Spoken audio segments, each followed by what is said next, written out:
Perhaps more than any other institution in the field of spoken English, personal development, and soft skills, KV Institute of Spoken English and Soft Skills has changed the technique of learning effective communication and spoken English in Andhra Pradesh.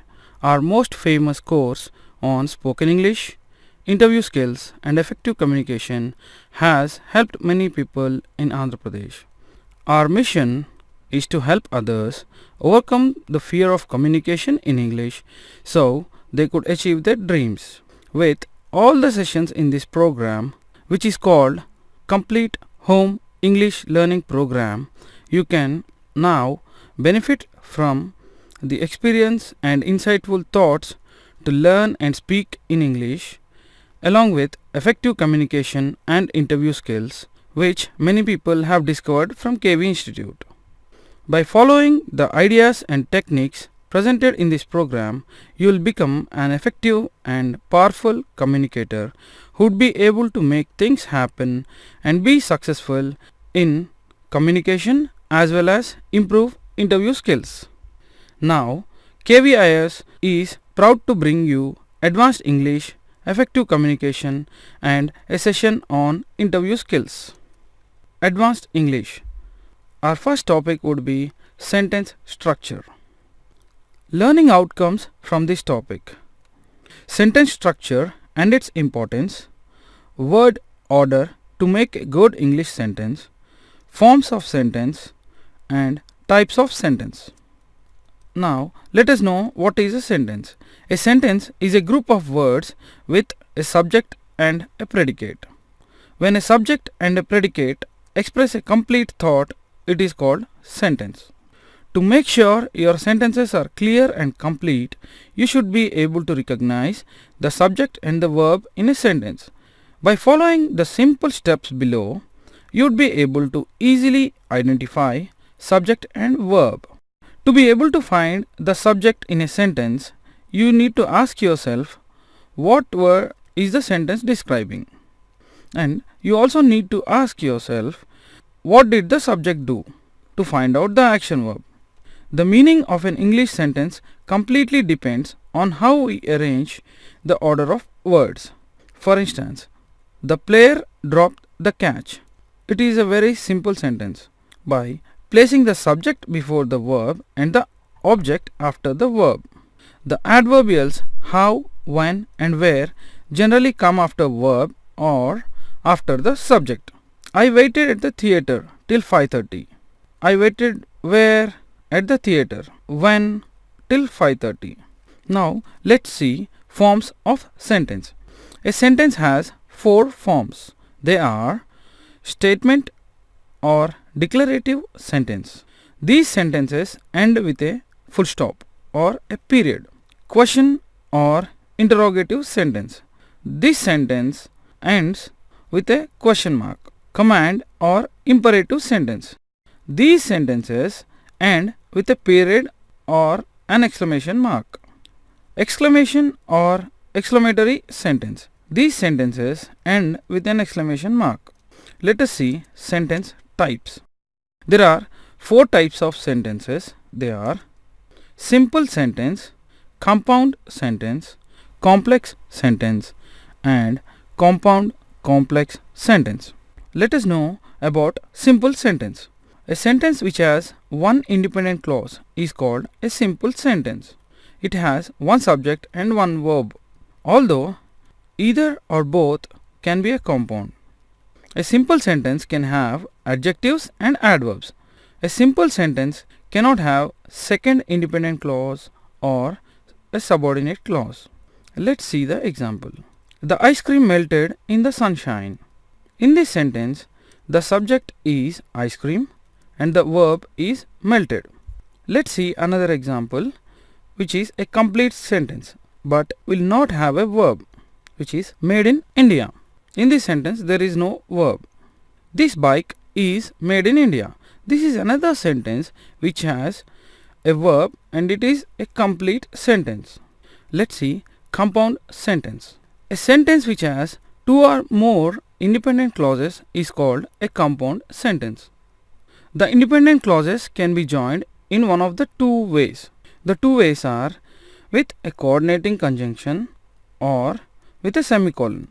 Let's see how we can join the two independent clauses with a coordinating conjunction. There are 6 coordinating conjunctions which are for, and then, but and yet, or, so. For in a sentence is used for a reason, and is used for addition, and then is used for continuation, but or yet can be used for contrast sentences, or is used to join the clauses which have choice. So is used in the clauses which shows result. Now let's see how we can join two independent clauses with a semicolon. We can use conjunctive adverbs like accordingly, besides, however, moreover, after all, consequently, finally, for example, nevertheless, regardless, still, though, etc. Now let's see complex sentences. A sentence which has one independent clause and at least one dependent clause is called a complex sentence. The independent clause is called the main clause. These sentences use subordinating conjunctions to link ideas. The subordinating conjunctions are words such as because, as if, unless, provided that, if, even if. Now let's see compound complex sentence. A sentence which has at least two independent clauses and at least one dependent clause is called compound complex sentence. The dependent clause can also be a part of the independent clause. We can use because, since, as to form a compound complex sentence. Now let's go to our next topic, agreement. The learning outcomes from this topic would be meaning of agreement, subject and verb agreement, types of subject and verb agreements. Some things just seem to go together well. We carry this concept over into grammar by matching all sentence parts. This matching of sentence elements is called agreement. It helps you to create smooth and logical sentences. The basic rule of sentence agreement is very simple. A subject must agree with its verb in number. Number means singular or plural. A singular subject such as name, person, place, thing or idea, or a plural subject in names, more than one person, places, things or ideas. A singular subject must have a singular verb. The first rule of it is a subject must agree with its verb in number. Let's see an example. He drives slowly, making the drivers behind him impatient. In the sentence above, he is a singular subject and drives is a singular verb. Let's see another example. I am ready to play now. In the above sentence, I needs a singular verb am. Let's see the rule number 2. When two or more singular subjects are joined by or, nor, should have a singular verb. This gives a perfect meaning to a sentence as you are choosing between two singular objects. Example, either Venu or Gopal has to open the innings. In the above stated sentence, only one person, either Venu or Gopal, has to open the innings. The two singular subjects, Venu and Gopal, joined by or would take a singular verb has. Let's go through the rule number 3. A singular verb is needed for subjects that are singular in meaning but plural in form. Subjects such as civics, social studies, mumps, news, economics and mathematics. Example, economics is a very interesting subject. In the above stated sentence, with singular subject economics, singular verb is has been used. Let's see rule number 4. Plural subjects that function as a single unit take a single verb. The scissors is on the table. In this case, scissors is a singular subject and it requires a singular verb which is. A plural subject must have a plural verb. Just as singular subject requires a singular verb, so a plural subject requires a plural verb. Let's see an example. Students at medical colleges read about 60,000 pages in 4 years. In the above sentence, students is a plural subject and read is a plural verb. The second rule would be if two or more plural subjects joined by or nor needs to have a plural verb. Let's see an example. Either my parents or my grandparents are clearing the table. In the above instance, parents and grandparents are plural subjects. So, plural verbs have been used. Now, let's go to our next topic, punctuation. You'd be able to learn from this topic punctuation symbols such as apostrophes, colons, commas, dashes, exclamation marks, hyphens, parentheses, periods, question marks, quotation marks, semicolons and slashes. Let's see apostrophes. The apostrophe is mainly used in 3 ways: to show possession or ownership, to show plural forms, to show where a letter or number has been omitted. You need to use an apostrophe to show possession. With singular nouns or pronouns not ending in s, add an apostrophe and an s. Example, a shirt, the shirt's color. With singular nouns ending with an s, add an apostrophe and an s. If it is hard to pronounce, you can leave off the s. Words like Roberts, Robertses. With plural nouns not ending with s, add an apostrophe and an s. People, peoples. Woman, women's. With plural nouns ending with s, add an apostrophe after the s. Computers, teachers.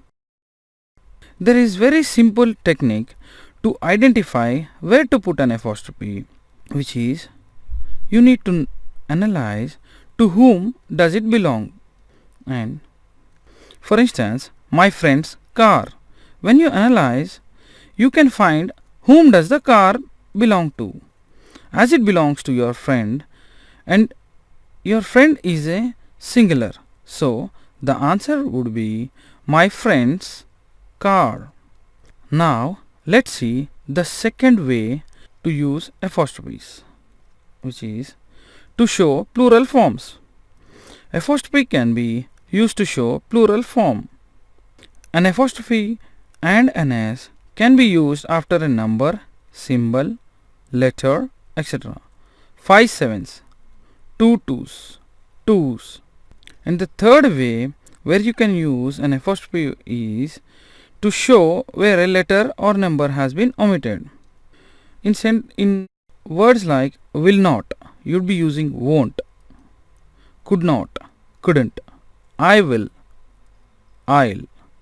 Apostrophe can also be used to show numbers out of date. For instance, the 80s, 90s, etc. Let's see our next topic, colons. You need to use a colon after an independent clause to introduce a list. Remember that an independent clause is a complete sentence. The colon is 2 dots, one on top of each other. Use a colon after an independent clause to introduce a quotation. Use a colon before the part of sentence that explains what has just been stated. You need to use a colon after salutation of a business letter. Instances like Dear Mr. Venu, to whom it may concern.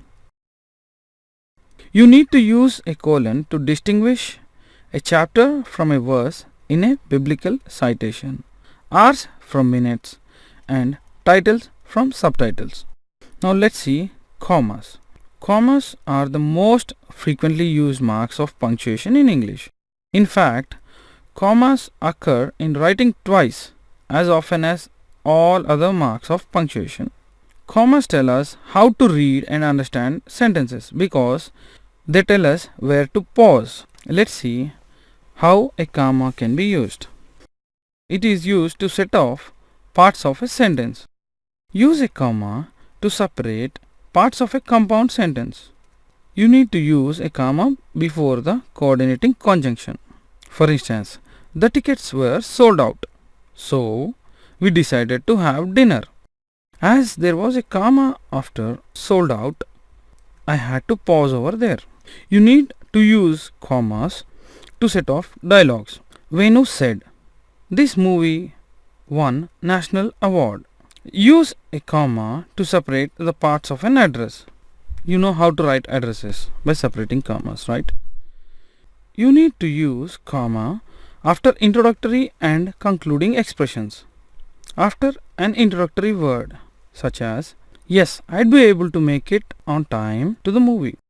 However, I might not be able to finish it on time." Use a comma after introductory phrase such as, "To be able to finish it on time, you should work hard. Beginning tomorrow, I'd be able to attend the classes." Always use a comma after a greeting such as, "Dear Dad, Dear Venu."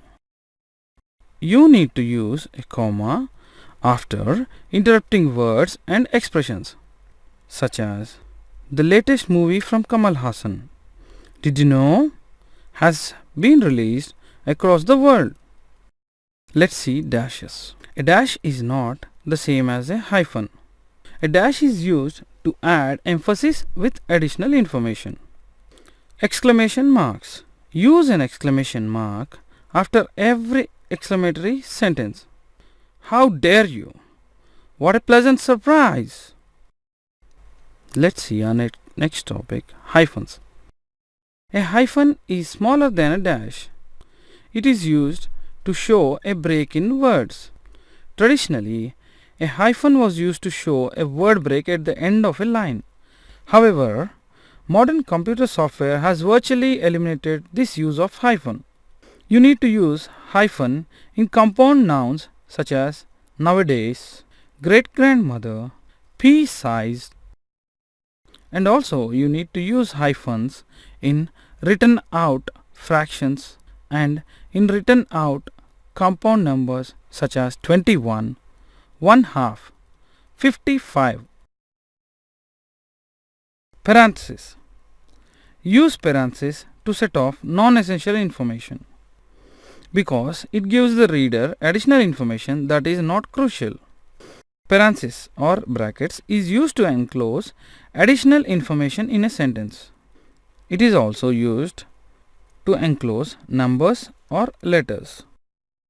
Periods. Use a period after a complete sentence. A period is a full stop. You need to also use period after most abbreviations and initials. There might be instances wherein an abbreviation might come at the end of a sentence. However, there is no need for you to add another period after that, such as Dr., Miss, Junior, Mr., Mrs. Question marks. Use a question mark after a question. Now let's see quotation marks. You need to use quotation marks to set off speaker's exact words. For instance, "Do you want to come with us to the movie?" Venu asked. You need to use quotation marks to set off the titles of short works such as poems, essays, songs, short stories and magazine articles. Use single quotation marks to set off quoted material or titles of short works. You need to use quotation marks to set off words used for emphasis or a definition. Semicolons. A semicolon is a comma and a period kind of a combined punctuation mark which is used to indicate a major division in a sentence where a more distinct separation is felt between the clauses. You need to use a semicolon between closely related independent clauses when the coordinating conjunction has been left out. For instance, my mom prepared biryani. We eagerly enjoyed the meal. You need to also use a semicolon between connectors such as however, nevertheless, moreover, for example, and consequently. Now let's see slashes. You need to use slashes to show choice. You also need to use slash in numerical fractions or formulas. Now let's go to our next topic, prefixes. You'd be able to learn about meaning and use of prefixes and types of prefixes. Prefixes. A prefix is a fragment used before the base word or root. Prefixes can be classified as 4 groups: quantifying prefixes, locative prefixes, temporal prefixes, and negation prefixes. Dear students, చూసారుగా మా demo. ఈ demo video మీకు నచ్చినట్లయితే మా complete DVD pack పై call చేయాల్సిన number 9346780130 9346780130. ఈ number పై call చేసి 6 డివిడీలు గల కేవీ స్పోకెన్ ఇంగ్లీష్ ప్యాకెట్ కేవలం 1000 రూపాయలకే మీ సొంతం చేసుకోండి. 6 డివిడీలు గల కేవీ స్పోకెన్ ఇంగ్లీష్ ప్యాకెట్ కేవలం 1000 రూపాయలకే మీ సొంతం చేసుకోండి. ప్రతి ఒక్కరికి అర్థమయ్యే సులభమైన భాషలో అతి తక్కువ కాలంలో అనర్గళంగా ఇంగ్లీష్ మాట్లాడించగల ఏకైక వీడియో టీచింగ్ కోర్స్ మీకు అందిస్తున్నవారు KV institute of spoken English.